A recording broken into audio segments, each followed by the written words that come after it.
how to fix the Steam must be running error in your games that you want to play in your Windows 11. So hey guys, welcome to this tutorial. In this tutorial, I'll show you how you can fix this particular error, especially while opening any game and it says Steam must be running.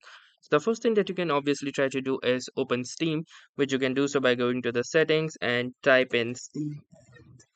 Simply right click over to this and click on Run as Administrator and click onto this Yes option. Now, once your Steam running, try opening the game and hopefully it will continue to run.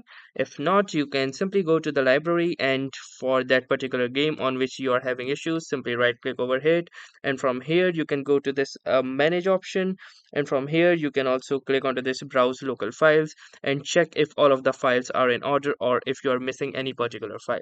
If that is not even the case, you can also try to repair this. You can go to the properties as well, and from here you can check for the game version, and from here check if the default public version is enabled or not.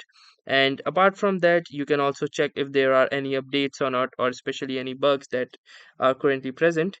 Then apart from that, you can go to this installed files tab and from here choose this last option, that is verify integrity of games files. So this will ensure that all of the files are complete, and if there are any missing files you can download the same, and hopefully this will resolve your issue. Even if that does not work, you can, and you think there is an issue with the Steam, so you can go to Steam and click onto the settings, and within the settings you can go to the downloads, and from here you can clear the download cache and the storage cache as well. So to do this, go to the storage, simply select the drive, and from here click onto this repair library, and hopefully that would work. So that was all for this tutorial. Thanks for watching and have a nice day.